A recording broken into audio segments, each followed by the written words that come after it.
Hello students, welcome all of you. आप सभी का पाई क्लासेस में स्वागत है। Today we are gonna start exercise 1.1 of class 11th। कक्षा 11वीं हमारी सीरीज चल रही है, एनसीईआरटी बुक की एक्सरसाइज 1.1 पर है। तो इससे पहले मैंने आप लोगों को इंट्रोडक्शन ऑफ 1.1 पढ़ा दिया था। जिन बच्चों ने वो वीडियो नहीं देखी है तो ऊपर आई बटन पर वो क्लिक बिलिंग हो रही होगी, देख रहा होगा, उसका जाकर आप पहले वो देखें, तो उसी के बाद ये वीडियो देखें, तभी आपको समझ में आएगी। अदरवाइज कुछ भी समझ में नहीं आएगा, सब ऊपर के से जाने वाला है। ठीक है, बाकी मैं इसका जो लिंक है वो डिस्क्रिप्शन में भी डाल दूंगा, तो आप वहां से भी जाकर उसको चेक कर सकते हैं। चलिए अब शुरू करते हैं एक्सरसाइज 1.1। जैसा कि मैंने वादा किया था कि आपको क्वेश्चन कराऊंगा, पहले तो इसके मैंने कॉन्सेप्ट क्लियर करा दिए थे, सब चीजें बता दी थी। सेट क्या होता है, सेट के बारे में भी बता दिया था। Set is well defined collection of objects, और कलेक्शन भी ऐसा जो चेंज ना हो किसी के लिए भी। ठीक है, फिर उसको मैंने बताया था सेट के दो रिप्रेजेंटेशन तरीके होते हैं, दो मेथड होते हैं। पहला है रोस्टर फॉर्म यानी कि टेबुलर फॉर्म, और दूसरा है सेट बिल्डर फॉर्म यानी कि समुच्चय निर्माण रूप। ठीक है, उनको दोनों को लिखने का तरीका भी बता दिया था, और भी कुछ बातें बताई थी। चलिए हम क्वेश्चंस पे चलते हैं अब। ठीक है,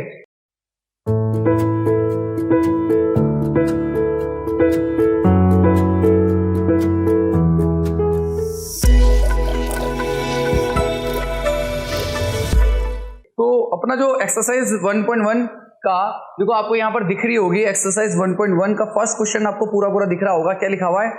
which of the following are sets justify your answer. Which of the following are sets, हमें बताना है कि इनमें से कौन सा सेट है और जस्टिफाई देना है अपने आंसर को। तो मैंने आपको सेट की जो डेफिनेशन बताई है ना, ये उससे रिलेटेड क्वेश्चन है, तो डेफिनेशन अगर आप समझ गए होंगे तो इसका आंसर दे दोगे।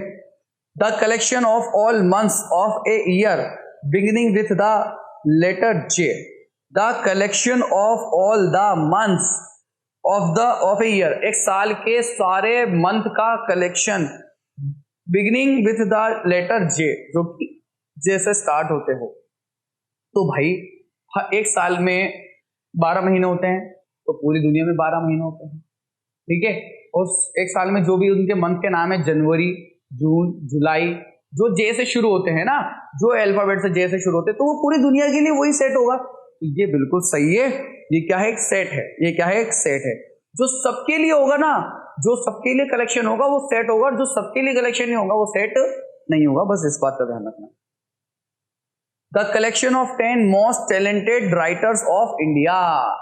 क्या लिखा हुआ इसने? The collection of 10 most talented writers, लेखक ऑफ इंडिया।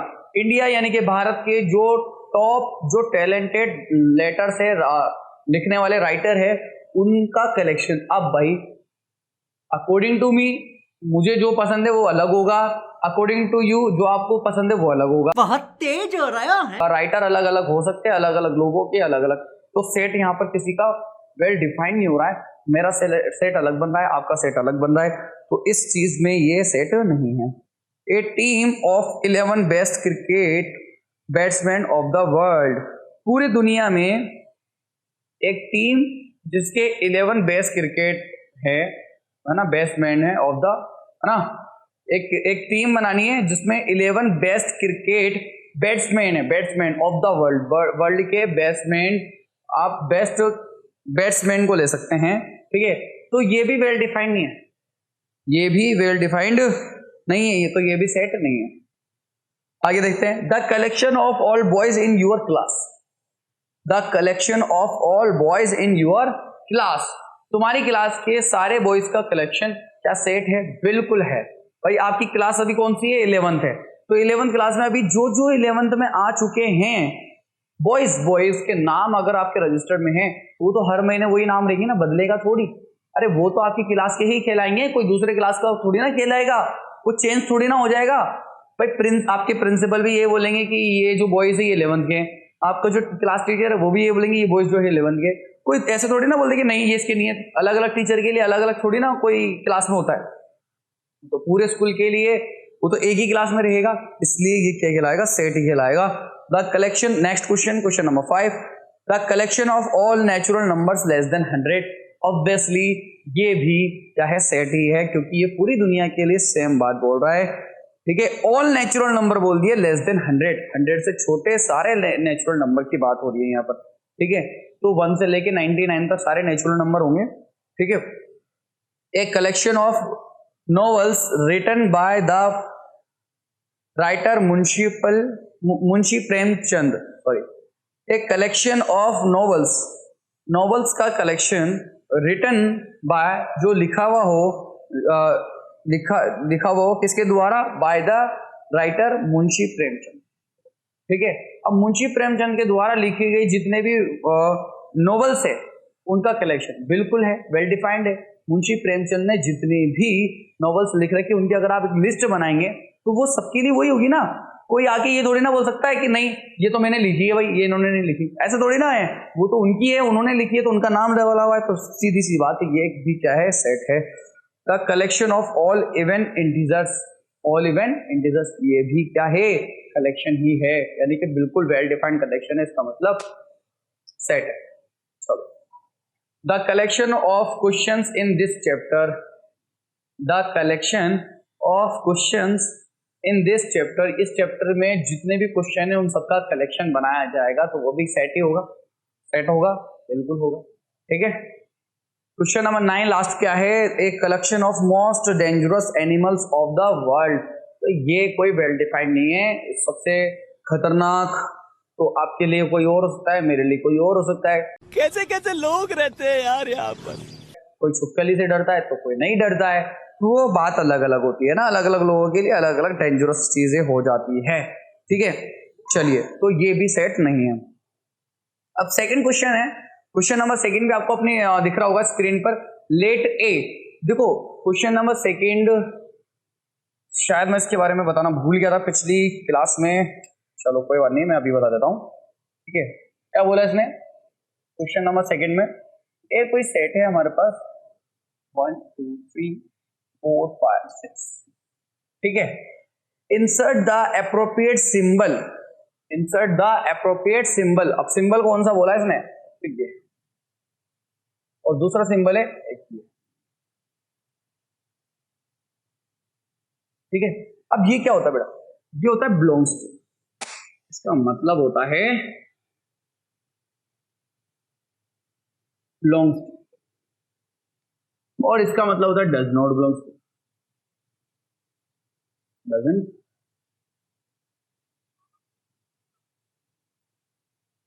Belongs to.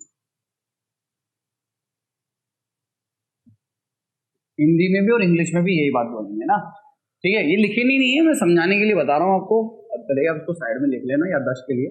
ठीक है, ये जो सिंबल होता है ये होता है बिलोंग्स टू, और ये सिंबल होता है does not belongs, doesn't belongs.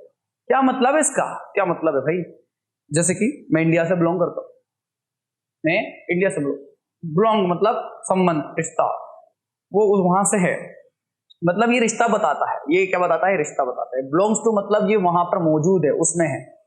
ठीक है, आई एम बिलोंग मतलब मैं जो है, I belongs to India, I belong India, मैं बिलोंग इंडिया से बिलोंग करता हूँ। मैं कहीं पर भी बाहर जाऊंगा तो मैं यही बोलूंगा भाई मैं इंडिया से हूँ, मैं इंडिया में रहने वाला हूँ।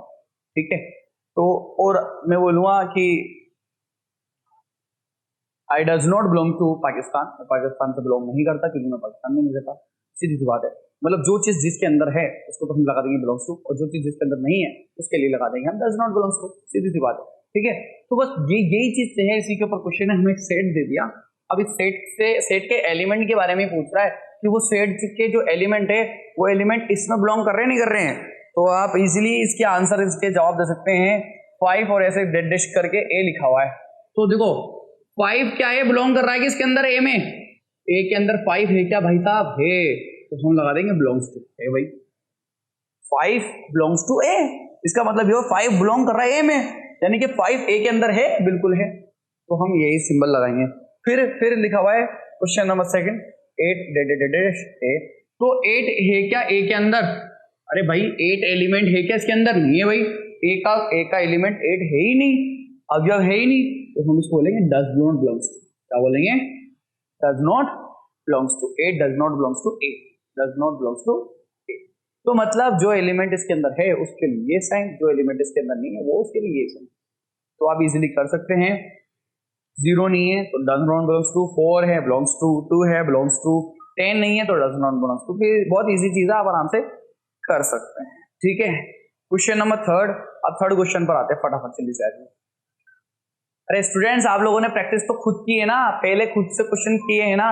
अगर आपने पहले खुद से क्वेश्चन किए होंगे, अगर आपने पहले खुद से क्वेश्चन किए होंगे तो ही आप इनको समझ पाओगे अच्छे से। ठीक है, पहले आप खुद करें।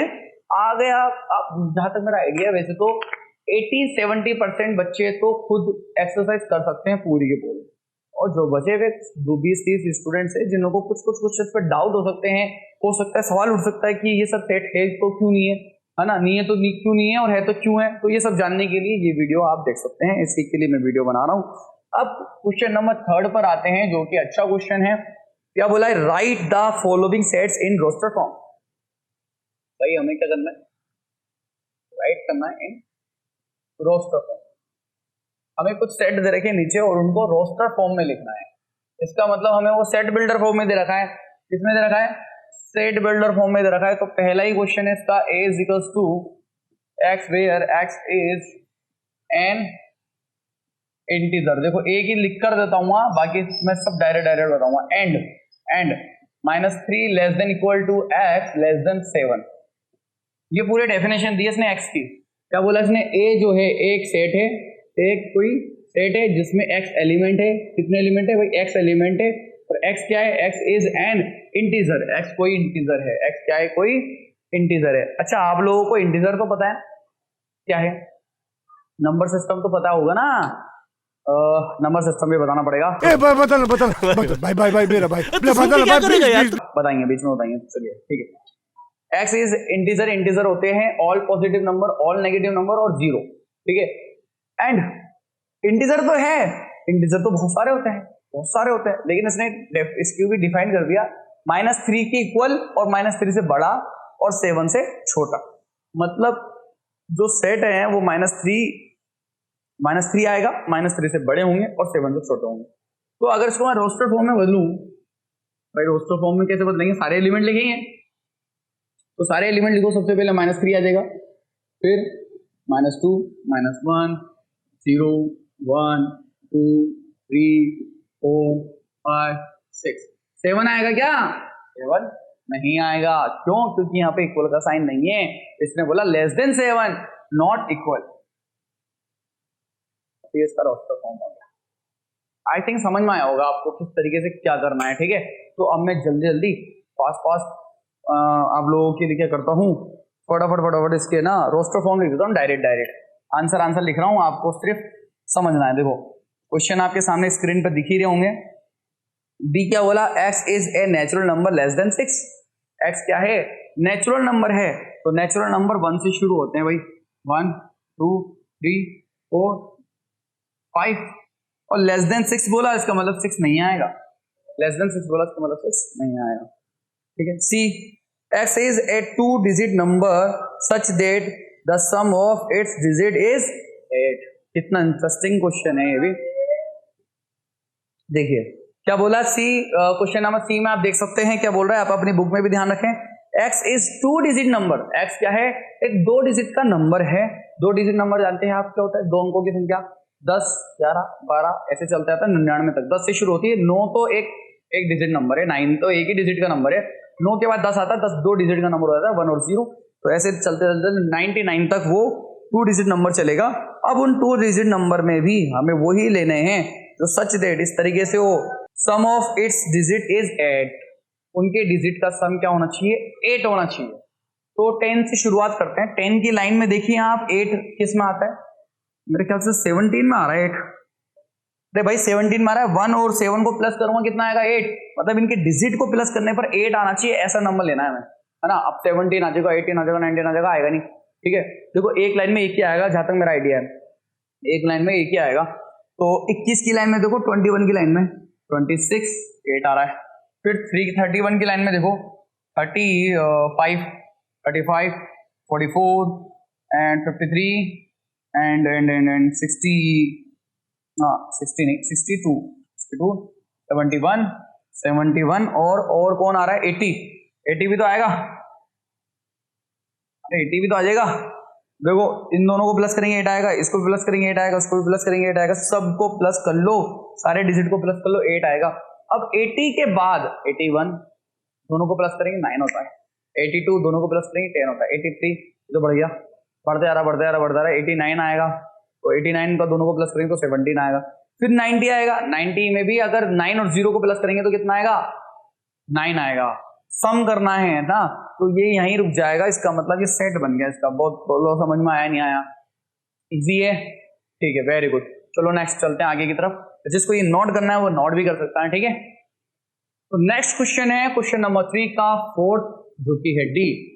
डी एक सेट दे रखा है और डी सेट क्या है हमारा, एक्स बोला है और फिर बोला x is prime number which is divisor of 60।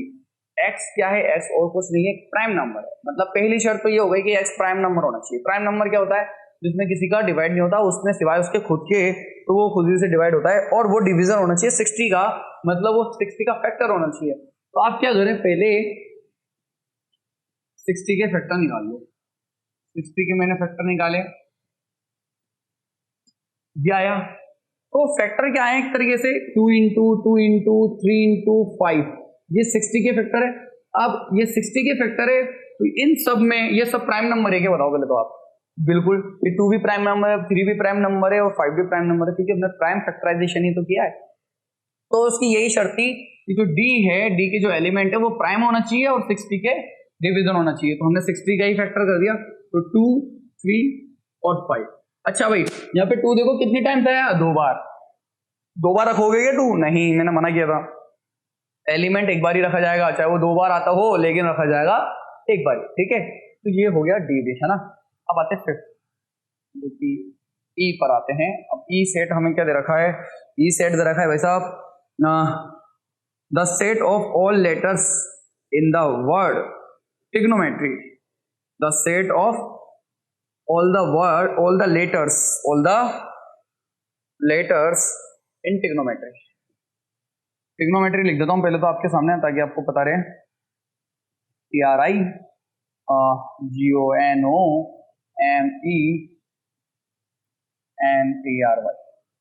Trigonometry, ठीक है। अब हमें इसका ई के सेट बनाने हैं। अब इसी में से अल्फाबेट को लेने हैं, तो एक एक करके लेते जाओ, ठीक है भाई। टी है, ले लिया, आर ले लिया, आई भी ले लिया, सी भी ले लिया, ओ भी आ गया, एन, ठीक है। ओ पहले आ चुका है तो एक बार ही लेंगे, जो चीज पहले आ चुकी है उसको दोबारा नहीं लेना है, ये ध्यान रखना आप। एम जल्दबाजी में दोबारा मत लिख देना। ई आ गया क्या, नहीं आया ये ना, ई नहीं आया। एन आ चुका ये रहा, ठीक है, नहीं लेंगे इसको। टी भी आ चुका ये रहा, नहीं लेंगे इसको। वाई नहीं आया, तो वाई इसको बोलो, बात समझ में आई नहीं आई, इजी है, कर सकते हैं, ठीक है। चलो आगे चलते हैं हम 6th क्वेश्चन में, जो कि है अपना एफ। एफ क्या है, हाँ भाई, एफ क्या है, एफ है the set of all letters in the word better. अरे यार ये भी कर लोगे, बेटर में जितने भी वर्ड है उनके आपको बनाने, तो ये आप खुद कर लेना, छोड़ो, ठीक है, बिल्कुल ठीक है, ठीक है। तो क्वेश्चन नंबर 3 तक हम कर चुके हैं।